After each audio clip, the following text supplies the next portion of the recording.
Assalamualaikum warahmatullahi wabarakatuh. Salam Merdeka Belajar.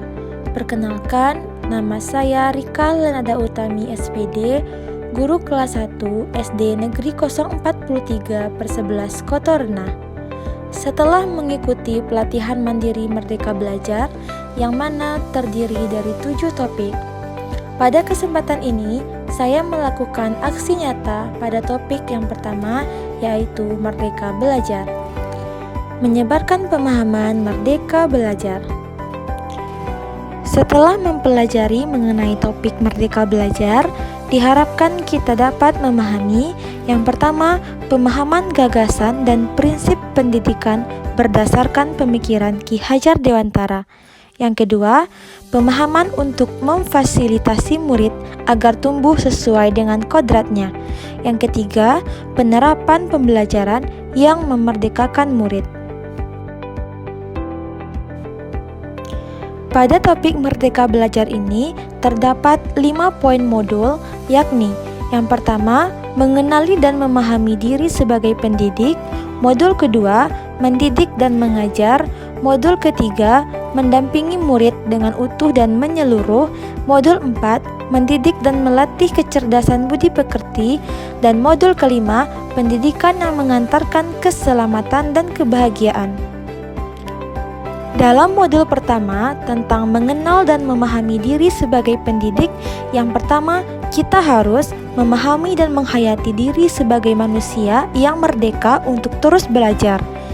Yang kedua, menyelaraskan peran guru yang relevan dengan konteks murid dan zaman.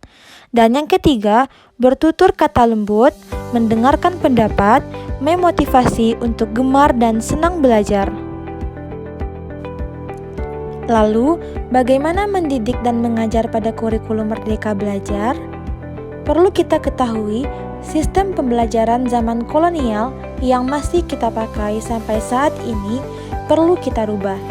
Sistem pengajaran tersebut diantaranya, yang pertama, meminta murid berdiri di depan kelas saat lalai mengerjakan tugas. Yang kedua, murid duduk rapi menghadap ke depan dengan kelas yang hening. Yang ketiga, melakukan perankingan berdasarkan nilai pengetahuan. Yang keempat, menyeragamkan pembuatan tugas. Dan yang kelima, memukul murid karena tidak mengerjakan tugas. Pada modul ketiga, yaitu mendampingi murid dengan utuh dan menyeluruh. Nah, dalam proses pendampingan pada murid, kita harus menyesuaikan dengan kodrat keadaan, yang mana kodrat ini terbagi menjadi 2, yaitu kodrat alam dan kodrat zaman. Kodrat alam berkaitan dengan sifat dan bentuk lingkungan di mana anak berada, sedangkan kodrat zaman berkaitan dengan isi dan irama, yakni disesuaikan dengan zaman di mana anak itu berkembang.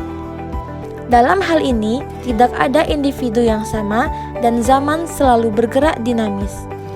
Menurut Ki Hajar Dewantara, dalam melakukan pembaharuan yang terpadu, hendaknya selalu diingat bahwa segala kepentingan anak-anak, baik mengenai hidup diri pribadinya maupun hidup kemasyarakatannya, jangan sampai meninggalkan kepentingan yang berhubungan dengan kodrat keadaan, baik alam maupun zaman. Dalam mendampingi murid, guru juga harus menerapkan asas trikon, yakni kontinu, konvergen, dan konsentris.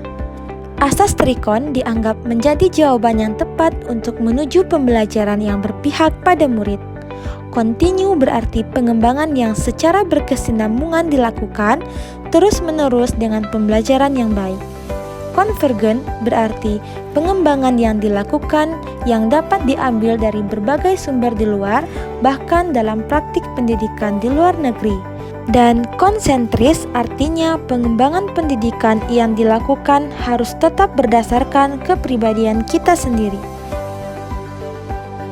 Dalam implementasi Merdeka Belajar, guru hendaknya mendidik dan melatih kecerdasan budi pekerti.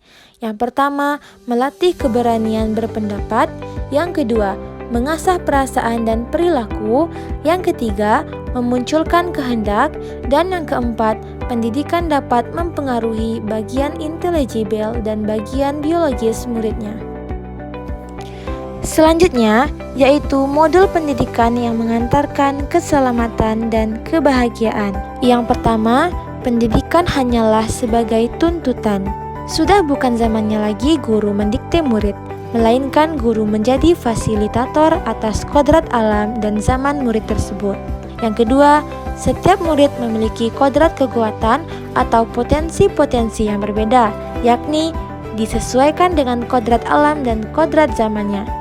Yang ketiga, pendidikan tidak dapat berkehendak atas kodrat kekuatan dan potensi murid. Yang keempat, menerapkan sistem among dan semboyan Ki Hajar Dewantara, yakni ing ngarso sung tolodo, ing madya mangun karso, dan tutwuri handayani.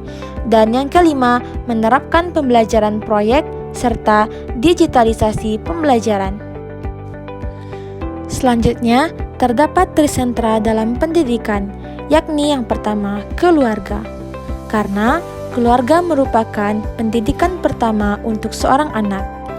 Keluarga juga tempat anak tumbuh sangatlah berpengaruh terhadap pendidikan seorang anak. Pendidikan keluarga merupakan pendidikan paling dasar seorang anak, terutama nilai agama, bersikap, dan berperilaku budi pekerti, dan cara pandangnya terhadap segala sesuatu. Yang kedua, sekolah. Sekolah adalah rumah kedua bagi anak yang menyediakan berbagai pengetahuan, keterampilan, dan juga budi pekerti. Selanjutnya adalah masyarakat atau pergerakan pemuda. Masyarakat atau pergerakan pemuda juga sangat berpengaruh terhadap pendidikan anak, yaitu bagaimana anak tersebut bergaul dan berteman. Demikianlah pemaparan aksi nyata topik Merdeka Belajar dari saya. Terima kasih. Salam Merdeka Belajar. Wassalamualaikum warahmatullahi wabarakatuh.